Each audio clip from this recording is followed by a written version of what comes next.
Associated Journalists. Yes. Do I call on you? Are we doing this press conference style? Donald Trump, go? Sure, I'll agree with that.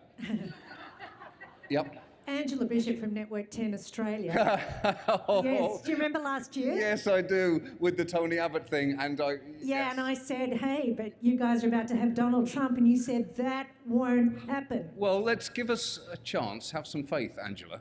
Okay. Also, and maybe check on the state of your own country's immigration policies before you steer it too hard at this one. Harsh, but what are you going to do? It's, only a few weeks away. It could happen.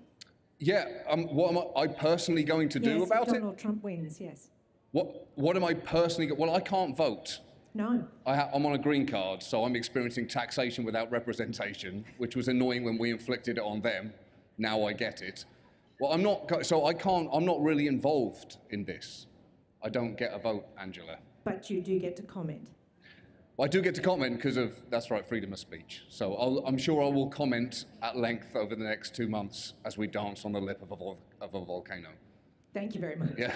Over here to your left, John. To my left. David from Israel. Hey, David. There's been a lot of talk, just to continue on that last point, that the media contributed to Trump's success this past year, feeding the beast, if you will. Do you feel responsible? Thank you. Yes, it was an honor to win.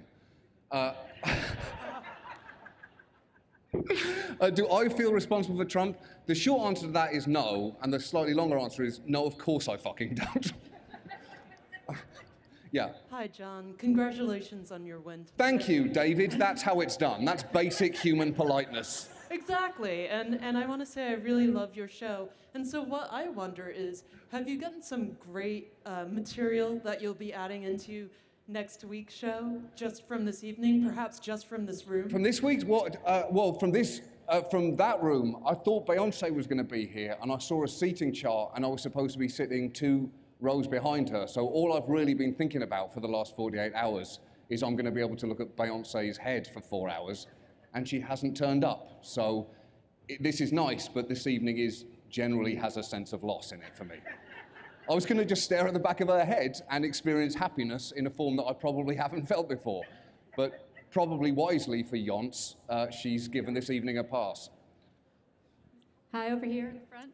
Right here. Yes. Right here in the front. Hey. Hi. Can you just talk a little about the importance of comedy during a political season? The importance of it? I mean, it's nice to have comedy. I think in general it's nice to have. And sometimes it can be a soothing balm on an open sore. And I think that's probably the quickest way to describe this electoral process so far.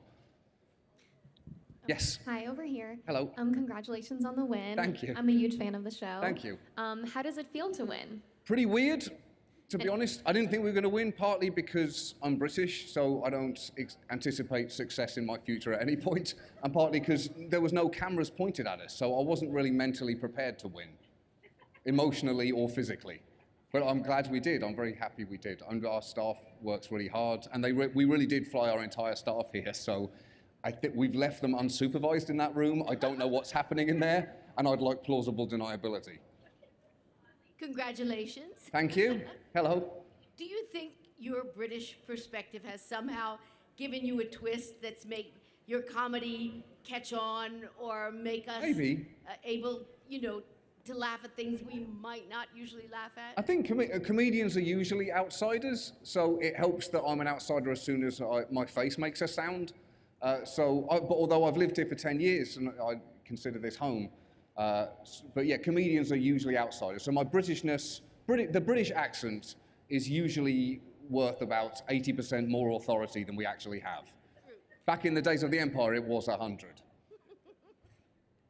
Anything else, or should we agree to pass? John, do you have, with the format of your new show, you really get to really give a point of view and shed light on issues. Is that very fulfilling for you? It is. It's hard. We work really hard, and it can be a torturous process. And our staff is really tenacious in researching and really working on things as hard as they possibly can. So yeah, it's when it goes well, it's really satisfying. And when we feel like we haven't done it as well as we could, it's awful. That might have been too honest an answer. Yeah. Hi. Hello. Hi. Congratulations. Thank you. My name is Akemi. I write for Japanese press.